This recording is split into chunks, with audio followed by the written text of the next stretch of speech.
ஈசாக்க கொடுப்பதற்காக ஆபிரகாம் 25 வருஷம் காத்திருக்க வைக்க வேண்டிய அவசியம் கிடையாது. ஆண்டவர் ஆபிரகாம காத்திருக்க வைத்தது ஈசாக்கு கொடுப்பதற்கல்ல, அந்த தலைமுறையில இயேசுவை கொடுப்பதற்காக. ஆமென் சொல்லுங்க பார்க்கலாம். சரி, நம்ம என்ன ஏன் ஆண்டவர் இத்தனை ஒரு சின்ன அதனாலதான் பைபிள்ல ஒரு வசனம் இருக்கு பாருங்க, நெடுநாள் காத்திருத்தல் இருதயத்தை இழைக்க பண்ணும், விரும்பினது வரும்போது அது எப்படிப்பட்டதா இருக்குமா? ஜீவ விருட்சனாலே அர்த்தம் என்னன்னா அது வளர்ந்துட்டே இருக்கும், அது படர்ந்துட்டே இருக்கும். ஒரு குறிப்பிட்ட ஒரு வேலைக்காக, ஒரு ஒரு ஒரு ப்ரொமோஷனுக்காக கர்த்தர் 10 வருஷம் காத்திருக்க வைக்கிறார் நினைச்சிட்டு இருக்கிறீங்க? அல்லது ஒரு குழந்தைக்காக கர்த்தர் 5 வருஷம் 10 வருஷம் காத்திருக்க வைக்கிறார் நினைச்சிட்டு இருக்கிறீங்க? இல்ல. ஒரு தேவ பிள்ளையின் பார்வை மாறணும். ஏன் நிறைய காரியத்தை ஆண்டவர் ஸ்டாப் பண்ணி இன்னொரு காரியத்தை நோக்கி ஓட வச்சுட்டே இருக்கிறார்? ஏதோ ஒரு 2 ரூம்ல ஒரு வீடு கட்டுறதுக்குன்னு இப்படி இவ்வளவு நாள் காத்திருக்க அப்படின்னு நினைக்கிறீங்க? ஆமென், ஆமென். அதாவது அந்த டைம் உண்மையிலே ஈசாக்கு தான் பிறக்கிறான். ஆபிரகாமுக்கும் சாராளுக்கும் தெரிந்தது ஈசாக்கு. ஆனா காத்திருக்க போக போக தான் ஆபிரகாம் அறிந்து கொண்டான். ஆபிரகாம் ஈசாக்கை காண ஆசையா இருந்தான் என்று பைபிள்ல சொல்லவில்லை. ஆபிரகாம் என்னுடைய நாளை காண ஆசையா இருந்தான். என்னுடைய நாள்னா யார் நாள்? இயேசு. ஒரு சந்ததின்னு ஆண்டவர் 75 வயசுல இருந்து ஆபிரகாமுக்கு 100 வயசு வரை பிராமிஸ் பண்ணிட்டு இருந்தார். நம்ம நினைச்சிட்டு இருக்கிறோம் அந்த சந்ததி ஆபிரகாம் நினைச்சிட்டு இருப்பார், சாராள நினைச்சிருப்பார். யார தெரியுமா? ஈசாக்க தான் சொல்லிட்டு இருக்கிறார். ஆனா கலாத்தியர்ல எழுதி இருக்கிறது அந்த சந்ததி கிறிஸ்துவே. அப்போ எனக்கு தேவன் கொடுத்த பிராமிஸ்ல அவன் கிங்டமுக்கான ஒரு பெரிய காரியம் இருக்கிறது.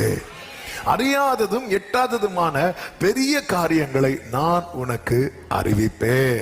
அப்படி சொல்லிவிட்டு 14வது வசனத்தில் சொல்லுகிறார், இதோ நாட்கள் வரும் என்று கர்த்தர் சொல்லுகிறார், அப்பொழுது நான் இஸ்ரவேலின் குடும்பத்துக்கும் யூதாவின் குடும்பத்துக்கும் சொன்ன நல் வார்த்தையை நிறைவேற்றுவேன். கைகளை உயர்த்தி ஹல்லேலூயா, ஆமென். அதனாலதான் இந்த ஈசாக்கு எப்படி ஆண்டவர் பிளஸ் பண்ணார் தெரியுமா? ஈசாக்கு விதை விதைத்தான் 100 மடங்கு. அடுத்த வார்த்தையை சொல்லுங்க. அவன் எப்படி விருத்தி அடைந்தான்? வர வர. சொல்லுங்க பார்க்கலாம். பக்கத்துல ஒரு 2 பேரை பார்த்து சொல்லுங்க பார்க்கலாம். வர வர. அதன் அர்த்தம் என்னன்னா ஒரே நாள்ல வந்துட்டு. அப்படி ஆண்டவரால முடியாதுன்னு இல்ல, முடியும். ஆனா ஆண்டவருடைய அந்த திட்டத்துக்குள்ள பாத்தீங்கன்னா அது ஒரு பெரிய ப்ராசஸ், அது ஒரு பெரிய காரியம். தேவனுடைய திட்டமே வேற. ஈசாக்கு 100 மடங்கு கொடுக்கிறது மட்டும் இல்ல, அது ஒரு மேட்ரு கிடையாது ஆண்டவருக்கு. ஆண்டவர் காட்டி தந்தார்ல, பஞ்ச காலத்துல ஒருத்தனுக்கு 100 மடங்கு கிடைக்குது. அப்ப ஆண்டவருக்கு பிளஸ் பண்றது ஒரு விஷயமே கிடையாது. ஆண்டவருடைய நோக்கமே அதுல இருந்து கர்த்தர் எங்க கனெக்ட் பண்ணி விடுறாரு பாருங்க.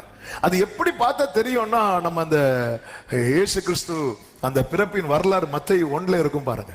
மத்தேயு 1ல நீங்க பாத்தீங்கன்னா ஆபிரகாம்கிட்ட இருந்து ஜீசஸ் வரை அப்படி கனெக்ட் ஆயிருக்கும். லூக்கால பாத்தீங்கன்னா ஜீசஸ்ல இருந்து எங்க வர போய் முடியும் தெரியுமா? ஆதாம்லயே முடியாது. ஆதாம் தேவனால் உண்டாக்கப்பட்டவன், அங்க போய் நிக்கும். அப்போ பூர்வ காலம் முதல் உறுதியானது அவருடைய திட்டம்.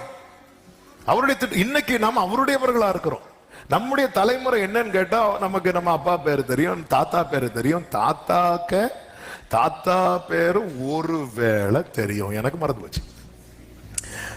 அதுக்கு மேல என்ன தெரியும் கேட்டா ஒண்ணும் தெரியாது. ஒருவேளை சரித்திரம் அப்படி பெரியவங்க யாராவது இருந்து அல்லது சரித்திரம் அப்படி ஏதாவது கேட்டா ஒரு 4 தலைமுறை 5 தலைமுறை தெரியும். அதுக்கு மேல ஆமென்.